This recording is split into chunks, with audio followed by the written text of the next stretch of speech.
Assalamualaikum dan selamat pagi. Perkenalkan, nama saya Trevena Bindu. Saya dari Universitas Sintu Maroso, Prodi Biologi.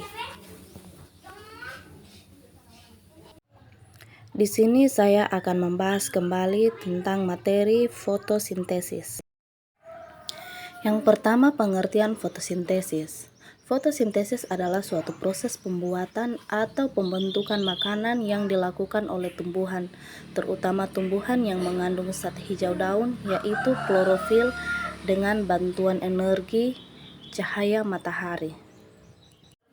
Yang kedua, pengertian metabolisme. Metabolisme berasal dari bahasa Yunani metabolismos, yang berarti perubahan. Sebagaimana asal namanya, metabolisme, semua reaksi kimia yang terjadi dalam organisme, termasuk pada tingkat sel. Metabolisme memiliki 3 tujuan, yaitu yang pertama, konversi makanan menjadi energi untuk melakukan proses seluler. Yang kedua, konversi makanan atau bahan bakar menjadi bahan penyusun protein, lipid, asam nukleat, dan beberapa karbohidrat.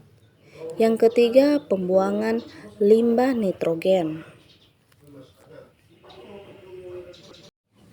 Metabolisme memiliki fungsi sebagai berikut. Yang pertama, mengganti sel atau jaringan yang rusak. Yang kedua, respirasi jaringan pada tubuh.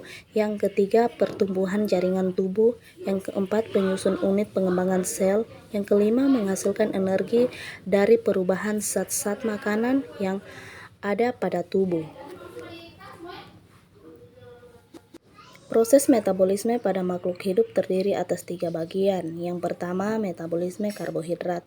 Metabolisme karbohidrat mencakup penguraian atau katabolisme, sintesis atau anabolisme, dan perubahan bentuk karbohidrat dalam tubuh organisme. Bentuk karbohidrat yaitu glukosa dan diurai menjadi senyawa gula sederhana yaitu monosakarida. Yang kedua, metabolisme lemak. Metabolisme lemak adalah proses di mana asam lemak akan dicerna, kemudian dipecahkan untuk menghasilkan energi atau disimpan di dalam tubuh sebagai cadangan energi. Proses metabolisme lemak terjadi di dalam usus dan dibantu oleh enzim lipase yang terkandung di dalam usus. Yang ketiga, metabolisme protein. Metabolisme protein merupakan proses kimia dan fisik yang mencangkup pada perubahan atau anabolisme protein menjadi asam amino dan penguraian atau katabolisme asam amino protein.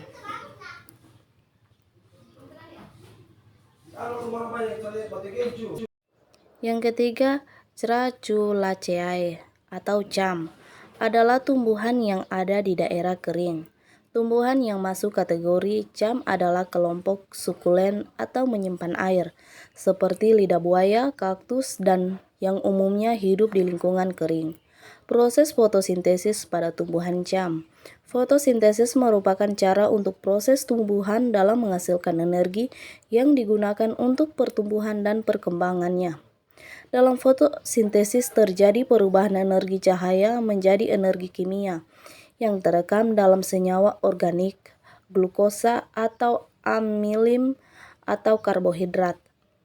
Dalam proses fotosintesis diperlukan air atau H2O dari tanah melalui xilem dan CO2 dari udara lewat stomata pada daun.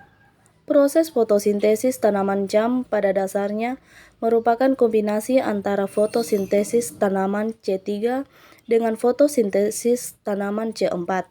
Tanaman cam merupakan golongan tanaman yang memiliki daun yang berdaging. Yang keempat, mekanisme pembentukan ATP dan NADPH. Fotosintesis terjadi dalam 2 tahap. Pada tahap pertama, energi matahari ditangkap oleh pigmen penyerapan cahaya dan diubah menjadi bentuk energi kimia ATP dan senyawa pereduksi NADPH. Proses ini disebut tahap reaksi terang. Atom hidrogen dari molekul H2O dipakai untuk mereproduksi NADP tambah menjadi NADPH dan O2 dilepaskan sebagai hasil samping reaksi fotosintesis. Reaksi ini juga dirangkaikan dengan reaksi endrogenik, pembentukan ATP dari ADP tambah PI. Pembentukan ATP dari ADP tambah PI merupakan suatu mekanisme penyimpanan energi matahari yang diserap kemudian diubah menjadi bentuk energi kimia. Reaksi terang adalah proses untuk menghasilkan ATP dan reduksi NADPH2. Reaksi ini memerlukan molekul air dan cahaya matahari. Proses diawali dengan penangkapan foton oleh pigmen sebagai antena. Yang kelima, sintesis sukrosa dan pati. Yang pertama, sintesis sukrosa. Sintesis sukrosa berlangsung di sitosol. Glukosa dan fruktosa difosforilasi terlebih dahulu menjadi glukosa -1 kurang fosfat dan fruktosa -6 kurang fosfat. Reaksi antara dua senyawa tersebut membutuhkan energi dari uridin trifosfat dan uridin disfosfat. Yang kedua, sintesis pati atau amilom. Sintesis pati dibentuk di kloroplas dan disimpan sebagai amiloplas dalam satu atau beberapa butir plastid. Pati terbentuk ketika fotosintesis melebihi laju gabungan antara respirasi dan translokasi. Dua jenis pati yang paling sering dijumpai yaitu amilosa dan amilopectin. Pembentukan terjadi melalui satu proses yang melibatkan sambung berulang unit glukosa dari nukleotida yang tersebut adenosine di fosglukosa atau ADPG. Sekian dan terima kasih.